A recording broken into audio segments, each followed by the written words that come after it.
Tara guys, tikman natin ang takoyaki sa halagang 10 pesos dito sa Quiapo.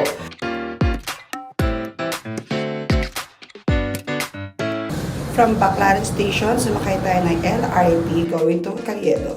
Dito sa baba ng Caliedo Station, nag-i-start na ang mga street foods magtinda from 4 p.m. to 10 p.m. Sa tapat ng Isitan Mall, makikita nyo na dito ang Japanese takoyaki sa halagang 10 pesos dito sa Quiapo.